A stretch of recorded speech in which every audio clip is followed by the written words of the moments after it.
Well, hi again.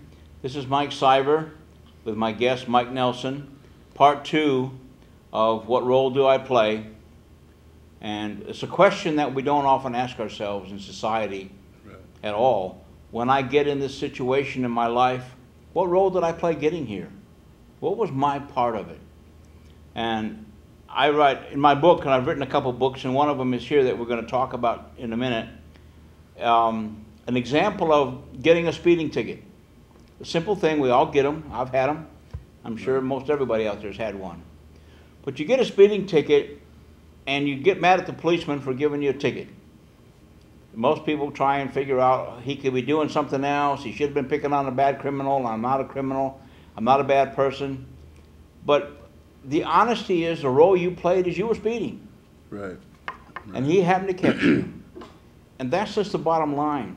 But we don't look at ourselves, most of us don't, unless it's trying to be so cooperative to get out of the ticket that we try and go overboard on that.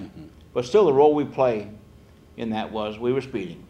If we hadn't have been speeding, we wouldn't be sitting here, we wouldn't be getting a ticket. Simple as that. Right.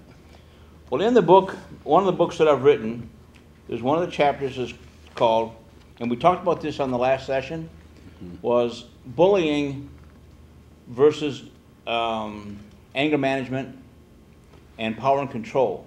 Right. Now a bully doesn't have an anger problem. A bully is somebody who picks on people premeditatedly because he wants to control that person or create a scene or make himself, he's in control. He wants to make himself look good or think he makes himself look good. Right. So he's a bully. And I put in this book, it was a little tongue-in-cheek, but it says how to become a bully. And in brackets it says, or in other words, a coward. And there's 6 different ways to become a bully. And there's probably more, but I only put down 6. Pick on others smaller or weaker than you who cannot defend themselves. Pick on others not as smart as you and who cannot verbally defend themselves.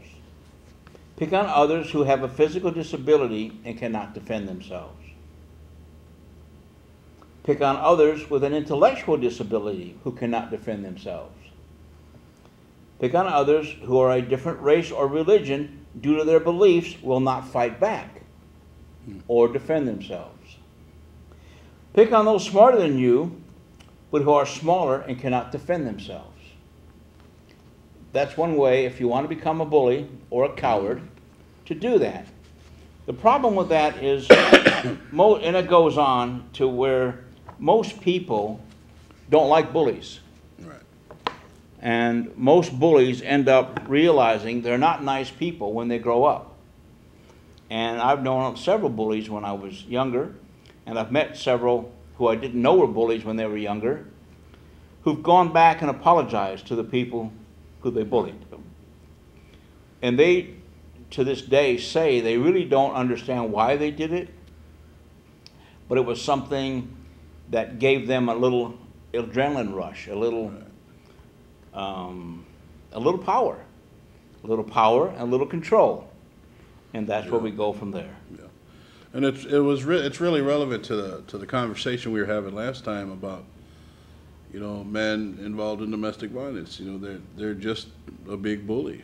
Yeah. Well, they pick on their partner because most of the time they're weaker, not as strong.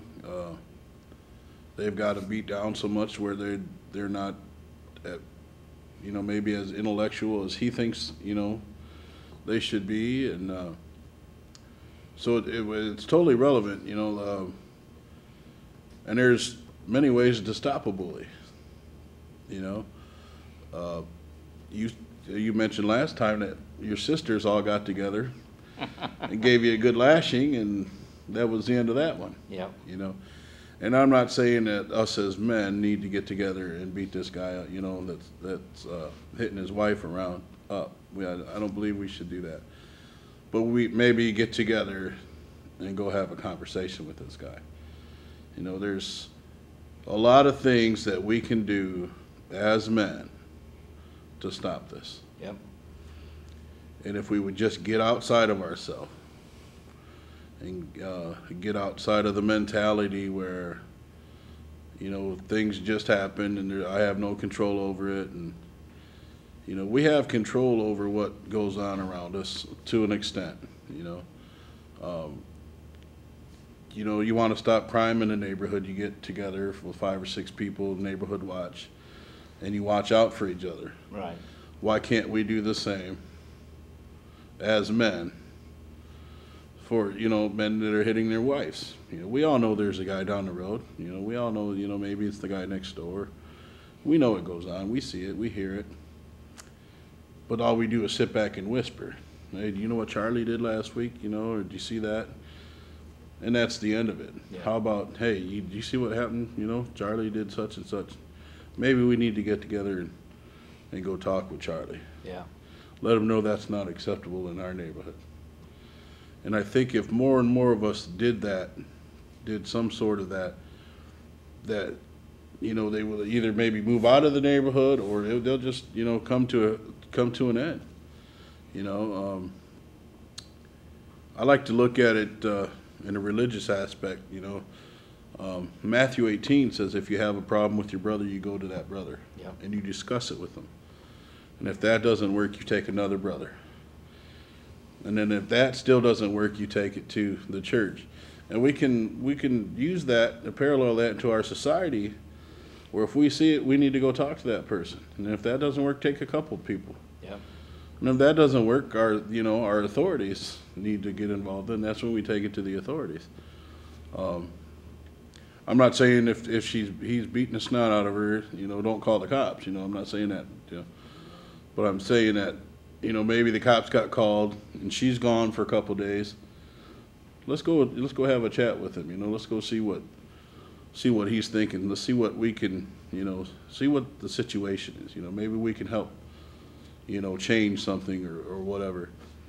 But it's all control, and maybe once, you know, he figures out that, hey, look, there's other guys that have more control than I do. You know, maybe I shouldn't do that. Maybe I shouldn't try that. You know, I don't know. Well, there's some serious ramifications to that as well. Mm-hmm. And I like our concept is nice if men took care of men, mm-hmm. and taught them how to play the role that they're supposed to play as a man and be a real man and not a coward. Like we've said in the earlier show, you don't see those men picking on men bigger than them. No. And an example was, I had a client a while back, a couple of years ago, who was beating on his wife. And he got caught and he got arrested, so he was in the program. And he kept saying, she would say all this kind of stuff to push my buttons. Mm-hmm. Well, that happens. But I can say the same things to you and push the same buttons, and you're not going to come over and hit me. Right. Because if you do, I'm going to have you arrested. Or I have a friend over here, and at the time I had a friend who was sitting there, was a huge man. He was a world heavyweight boxing champion. Mm-hmm. I said, he's going to say the same things to you and push your buttons. Are you going to come and hit on him? You're not. You're a coward. Right. And you're going to hit on a woman who can't hit you back. And that brings me to what you were talking about just now, that is a concern, that we have to have a concern as men, that somehow we have to convey to that man we're talking to, if after we leave, you take your anger out on us because you're mad at us, mm-hmm. but you're not going to come and hit us because we're going to clean your clock if you do. Right. But you are not going to take it out on your wife after we leave. Right. That's got to be a big fear, and that's got to be a reality, a realistic concern, mm-hmm. of men. If you're going to go talk to another man about his ill treatment of his wife, that he doesn't turn around after you're gone and abuse her more for getting him in trouble. This is true. True. And that can happen. And yeah. it probably would happen more often than not. It probably would. So keeping that in mind, I'm not saying don't do what we want to do, but we have to make sure he's aware that if tomorrow his wife has got another black eye, there will be something happen. Mm-hmm. We'll either call the authorities, we'll have him charged, we'll do something, but there will be consequences until he stops, or they have to separate. Now, you said before about asking the wife if she wants to leave and go to the problem with that is she can't take time to think about it. If she wants to leave, it's got to be right then. Right. Not an hour or 2 hours or 3 hours. It has to be right then. Whatever she's got on her back, out the door and gone. That's not going to happen either. Doesn't happen very often. And it's a little off the track from what our conversation is, but women also learn how to be treated by their fathers, how they treat their mothers. And if mom is abused and stays in a relationship, a girl will allow herself to be abused and stay in the relationship because that's what her mother did. Yeah. That's what women do. Now, they know right from wrong. I'm not going to sit here and say women realize that men shouldn't hit them. They know that men shouldn't hit them. And I know some young girls out there, you don't want to mess with them because their mothers have taught them, no man should ever hit you. Right. But we see it in our practice, and we're really associated a lot with the Domestic Violence Coalition in Van Buren County. We know all the women, or see a lot of the women, who take abuse year after year after year after year after year until it just becomes so bad that they can't get out of it. Or they get out of it by accident almost. Somebody else turns them in, or the husband gets arrested, or somebody else calls the police. In a lot of cases that we deal with, the woman hasn't called the police. Right. A neighbor has, Yep. or someone else has, because it just got so out of control. And the comfort zone he became where he could fight and holler and scream and shout in the house. Nothing happened until somebody called the cops. We see that a lot too with a lot of the clients we have right now. They can't even contact, Right. you know, the other party in the situation. And kind of what you said there, you know, kind of leads back to the environmental learning, you know, that we learn as we grow by the situation we're in. And this may be a little off track, but there's a tribe in Africa that when a boy turns 13 years old, all the men in the village will go into his home and take this boy from his mother. And then from that point on, he goes and lives with the men. All the single men, they all live here. They teach him, they train him, and that's who he's going to be when he grows up.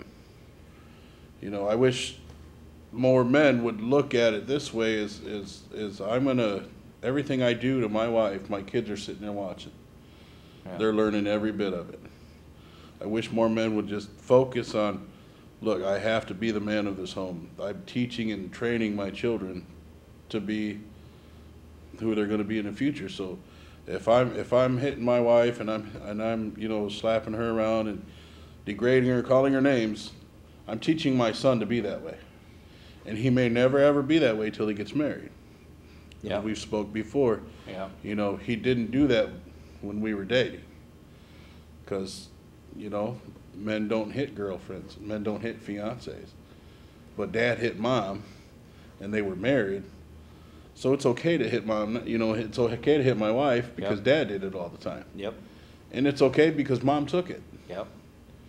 You know, we need to be more focused on, you know, some preventive maintenance, I would say, you know, from the get-go. Okay, I can't hit my wife. I don't care what she did to upset me, you know, whatever, because we know it's not an anger issue. We know it's not that. I don't have to control everything as a man. Right. You know, sometimes control is illusion. The only control you have is the choice in the situation. Yeah. Once you make that first choice, everything snowballs from there. So us as men need to look like, okay, as we spoke last time, this is my partner, you know.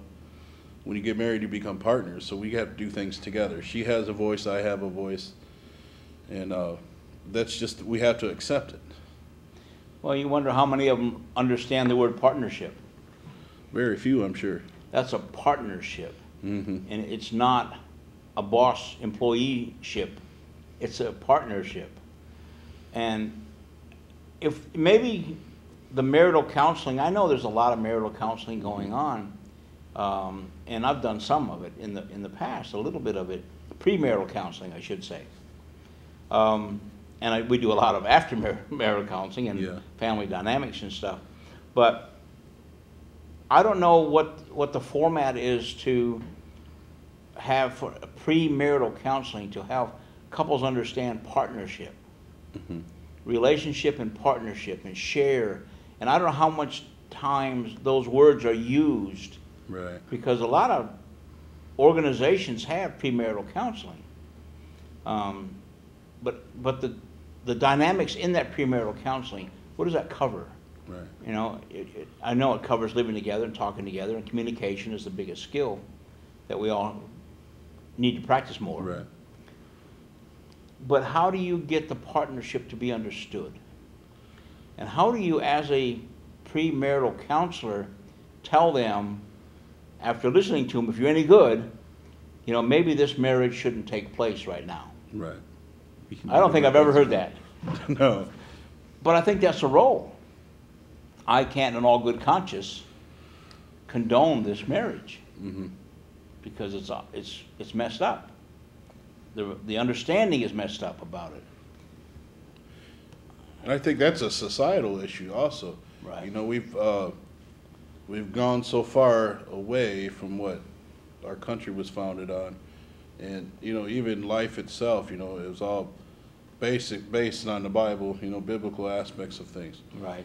You know, and we want to get so far away from it, but some men want to use that, you know, one or two verses that women should be submissive to their husbands, but they don't want to read the next verse where he says, "Men, love your wife as Christ has loved the church." You know, Christ died for the church, so you should love your wife that much that you're willing to die for her.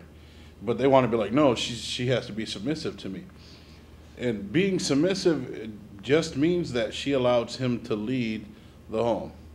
You know, sit down and talk about stuff. You know, ultimately he may have the final decision, but a good man will sit down and listen to his wife, and he'll take everything she says into context before he makes that decision.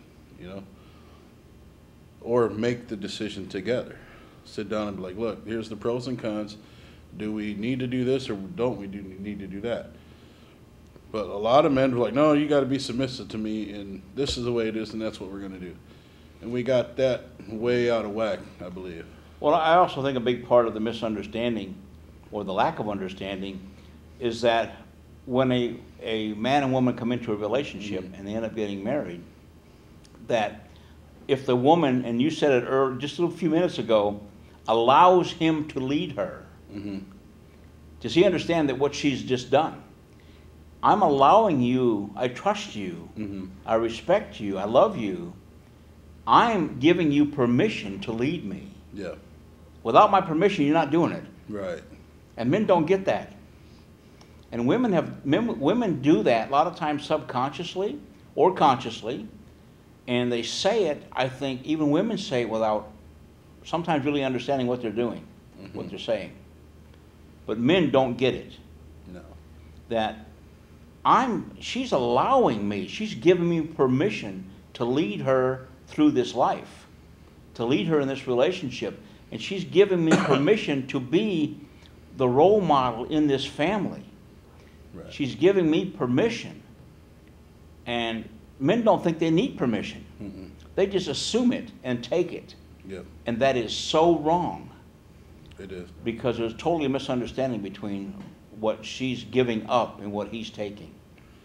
That's true. And I think once men would realize that, they would understand that, all right, you know, she's basically putting her life in my hands. Yep. You know, per se. That she's allowing me to make decisions for this family and so on and so forth. But then when she doesn't like what I do, I can't come back on her and yell at her like it's her fault, because it's not. It's your fault. Yep. She said, okay, you do it, you take the wheel, and then, okay, we messed up. Accept that. Hey, honey, I'm sorry, I messed up. Yeah. You know, what can we do? You know, try to help me out to figure this out. What can we do to make this better? But no, a lot of men are come back, hey, you did blah, blah, blah, blah, blah, you know, and if you wouldn't have let me do that all by myself, and so on and so forth. And I think that has got a lot of things messed up in a home. You know, men aren't playing their role No. in the family. And if more men would understand what their role really is in a home, your role as men is to train and teach your children as they grow. Right. The role as a man in the home is to, you know, the traditional role, we'll say, is to provide, you know, for the family. And it's okay for the wife to work too, you know. Yep. There's nothing wrong with two incomes, you know. You can do a lot more stuff with a lot more money. But men have got so far away from what I'm really supposed to be. You know, I don't have to be the Lord over everything. Right. That's not how it works. Okay, you know, so I think if we would research what we're supposed to do, who we're really supposed to be, that we wouldn't have the problem that we do. Well, I think so much of it is, as we've been talking about, is actually a misunderstanding or lack of understanding about the commitment to a relationship, the commitment of a man and a woman, and the role there's the theme of this whole thing is the role that we play in that commitment, in that you've been given authority or allowed to take the authority by the woman, as long as you're doing what you're supposed to do as a man. Right. And when you stop doing that, that's when stuff starts to go wrong. When you're spending more money without notifying her, when you're staying out later, or you're starting to drink more, or all the things that we see all the time. Now, there's a lot of good families out there, don't get us wrong. There is, yeah. There's a lot of good men, but we only deal with the ones that aren't. So what we're doing here tonight is talking about, and from the experience we have, working with families that shouldn't be seeing us. And if we can offer any kind of suggestion or input, and please, if anyone feels they want to call us, the number's on the screen, or been on the screen and will be on the screen. There's an email address on the screen that you can call or email to. Ask us questions. We'll return. We'll communicate with you. Because part of our understanding and our belief about our job is to help. To help as much as we can. Now, we don't have all the answers. No. But we've got a variety of them that maybe one of them might work with you and might suit you. Right. And maybe your problem may be one that we haven't encountered before. We would like to talk to you. We'd like to speak to you. We'd like to help you. And guys, too, give us a call. Email us. Say, I'm doing this, and I'm having these thoughts. I'm having these power and control thoughts. I think it's anger, but now I understand it's not. Right. I'm just not getting my way. I'm a spoiled little brat as an adult. Yeah, and reaching out for help doesn't make you less of a man. No, it's the In opposite. fact, it actually makes you more of a man. Yep. You realize you have an issue and you have a problem. So I'm going to seek help, and I want to change. You know, I want my family to be what it's supposed to be. You know, I don't want to feel that I have to control my wife. You know, because when it comes down to it, you're just, like you said, a spoiled little brat. You know, you just want what you want. You don't care what anybody else wants. But I'm going to get what I want, or I'm going to take it. So, yeah, feel free to reach out. We're available. You know, if we don't get back right to you, you know, right away, you know, within, you know, in a couple hours, we'll get back to you within 24 hours or so. But it's time for us men to be men and stand up and call each other out, you know.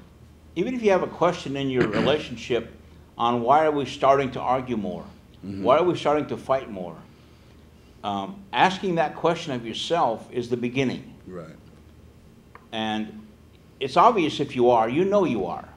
You don't have to deny that we're not. Right. If the feelings aren't harmonious, if they're not together, if they're not loving and caring all the time, if there's more disputes going on, you'll need to look at something.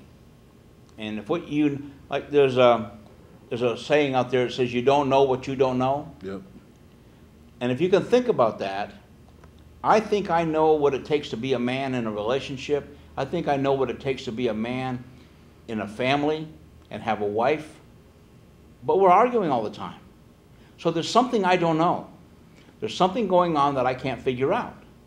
Well, be a real man and ask for help. Right. Obviously, I shouldn't say obviously, if you're a Christian and you belong to a church, go talk to the pastors. They've got a lot of direction, a lot of advice, a lot of good advice. Mike is a pastor. I'm a Christian counselor. We have some biblical advice if that's what needs. But a lot of times that's not what's needed. Just common sense is what's needed. Right. And sometimes you've got to be told the common sense, and maybe the biblical stuff can come in when it's needed. The answers are there. The direction is there.